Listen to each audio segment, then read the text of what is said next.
golden generation. Many nations have had an elite pedigree of talent at their disposal at one time or another. Look no further than 2010 Spain with the likes of Xavi and Iniesta controlling the midfield with their creative talent. Present day France with a plethora of young talent at every single position on the pitch. And now maybe, just maybe, the US men's national team in the roaring 20s could have a golden generation as well. We've seen in the last couple of years, US players break out onto the world stage and becoming stars. The real question is, will this young promising group of players flourish and reach their potential? Or will they sequester under the pressure like past generations have, like Portugal and England in the 2000s? On this episode of Binge Bar, we'll go over the prospects of the US men's national team that will surely make this group the most talented pool that the US has ever seen, and also give our predictions for the projected lineup for the 2022 and 2026 World Cups. So without further ado, let's start this thing. Every great national team in history has had a solid backline commanding and solidifying the team. The US men's national team looks to have a very imposing backline in the future. Zach Steffen looks to be the starting goalkeeper for the US men's national team for years to come. It looked like for a while though, after Tim Howard dipped off in form after leaving Everton, that the US wouldn't have an elite goalkeeper between the posts. It was a very frightening situation, as the US had always produced class goalkeepers in the past, for example Casey Keller, Brad Friedel, and as I just mentioned, Tim Howard. This fear though was put to rest when Zach Steffen had a breakout year with Columbus in 2017 and was sold to English giants Manchester City. Yes, he hasn't played with the boys in blue as he was loaned out to Düsseldorf in the Bundesliga, but he's played sensational for them. And talks have been going around that Zach will be the backup goalkeeper behind Ederson for next season. Is that an ideal situation for Steffen in the future though? Probably not. But is it cool saying that the USA have a goalkeeper on Man City? Probably yes. And also, may I add, you have to take into account Steffen is only 25, and in goalkeeper years, he may as well be 18. It could definitely be a possibility that Steffen does start for City one day. Now on to right back, and probably one of the most intriguing players on this projected lineup, Serginho Dest.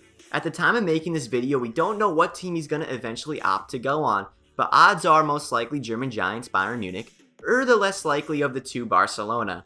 19-year-old Serginho had a breakout season with Ajax in the 2019-2020 season, starting most of the games that he played in and tallying up 4 assists, which isn't too shabby for a defender. He also gained some valuable Champions League experience, which is immense for a youngster of his caliber. There's no doubt in my mind this phenom is going to be a starter for the US for years to come. The only doubt with this man was which national team he was going to choose, and let me tell you, he chose the right one.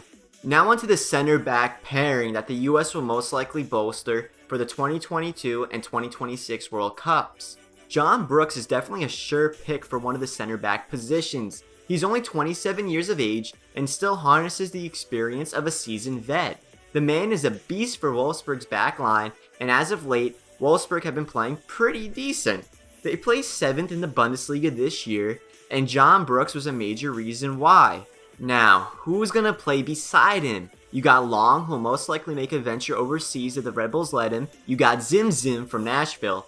And you also got the young gun Chris Richards, who recently made his debut with Bayern Munich.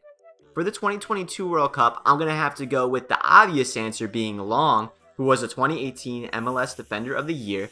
But for the 2026 World Cup, if things pan out the way they should, I have to give it to Chris Richards. By then, Chris will be directly in his prime at the ripe age of 26, and I could see him being a vital part of this team. At left back, Anton Robinson is king and will continue to be king. You could say Yedlin could maybe push over to left back from his natural right back position, but I think by 2022 Robinson will eclipse him and make Yedlin obsolete. The English-born American player has looked very good for the US men's national team when he's come on. So much so that AC Milan was going to purchase him in the winter transfer window. Robinson was literally in Milan and was about to put pen to paper when his medical fell through and the deadline hit. This was devastating to Robinson as he had to take a flight back to relegation contenders Wigan. So sad. This will most likely form a chip on Robinson's shoulder and may very well make him even a better player. Now onto the midfield. And with the formation I set, we'll be having 2 deep-lying central players. And I think we all know who these players are. Tyler Adams and Weston McKennie. This duo, this partnership, is going to be the main reason why we succeed in the future. Already the best midfield pairing in CONCACAF. I could see this pairing being one of the best in the world. McKennie will most likely be playing the number 8 role and be more in tune with linking up play, while Adams will most likely be the number 6 destroyer, playing slightly behind McKennie. And while I'm at it, I would give the armband to Adams as well. The kid is super mature for his age and keeps a cool head on his shoulders at all times. They may not be the most technically proficient midfield partnership in the world, but they are sure to be the most athletic and hardworking pairs that the US, for that matter, has ever seen. The motor on these 2 individuals is insane. Let me just break down these fellas real quick.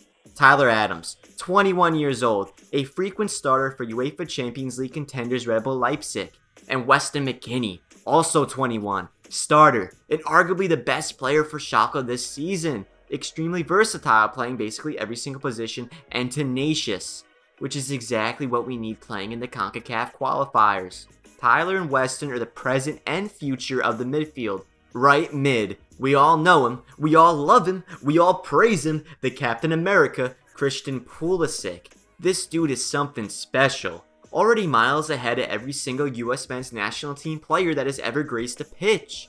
Many people were skeptical when he moved to Chelsea, stating that Chelsea is a graveyard for talents and his career would surely die. But what we've seen of Christian after the restart has been nothing short of magical. This man has carried Chelsea on his back, and many people, including myself, have compared Poolie God to Hazard. Also, disclaimer, not Real Madrid Hazard, Chelsea Hazard. Christian Pulisic is the clinical playmaker that the US has needed for years. He's great in one-on-one situations, and throughout the last couple of months, he's improved his finishing immensely. And I know he is a natural left mid, but I had to make way for another player on this list. And hell, we've seen him play just fine on the right when he swaps with Willian on the flanks. Mark my words, he's going to be the next Lionel Messi for the US men's national team for many years to come. Now, sitting beside him, we have fellow Borussia Dortmund man, Giovanni Reyna. The past NYCFC youth prospect has put in a remarkable showing for the boys in yellow, putting in great performances in the Bundesliga and in the Champions League. Sitting at only 17 years of age, he has everything to gain. Judging by his father, Claudio Reyna, this kid is going to be a baller, and I could see him slot very nicely in the center attacking position where we've seen him play multiple times for Borussia Dortmund. I could also see him and Pulisic swapping positions. Anyway, when Erling Haaland calls you the American dream, you're surely doing something right. Now onto the left, Jordan Morris. Now I know I might get some backlash for this, but hear me out. At the time of making this recording, Jordan has 18 goals and 16 assists in his last 36 games. And keep in mind, he hasn't even started all those games. This dude is in the form of his life right now, and he's still only 25. Many people give him flack for not moving overseas to potential club Werder Bremen, but as we've seen events unfold, it looks like staying in Seattle seemed to work out just fine, and maybe even better than him moving abroad. Jordan is the perfect combination of strength and speed, like a modern day Adama Traore. If he can learn to use his left foot, he's going to be a threat for years to come down that left flank. And lastly, one of my favorites on this list, Josh Sargent. You just knew this kid was going to be special after seeing his spectacular performances in the U17 and U20 World Cups.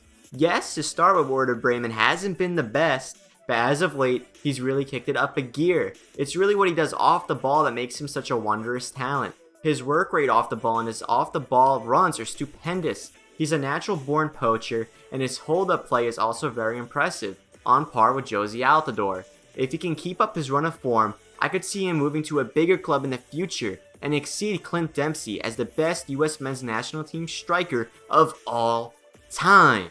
Now before we wrap up this video, I'll add in some honorable mentions. First up, my boy, Paxton Pomykal, who I could also see playing the cam position. Not only could we see him in the number 10 role, but if he keeps up his exponential trajectory, we could see him be one of the best or the best for the US men's national team. Also, Tim Weah could be playing down the left flank as well. The reason I haven't put him in the starting 11 was just because we haven't seen enough of him. If he wasn't injured with Lille for half the year, I would probably have slotted him in. but unfortunately so far, his career has been hampered with injuries. And lastly, Uli Linez could also play an essential role in the future. He's lit it up with Wolfsburg's U19 team, scoring 11 goals and 6 assists in 16 games. These stats are extremely impressive, but you have to remember, this is at the U19 level, so he's not facing the best talent around. Well, that just about sums up this video. Please like and subscribe for more MLS and NHL content, as it really helps us out. Also comment down below what type of videos you want to see next, because we definitely take suggestions. As always, thank you. We'll see you guys next time.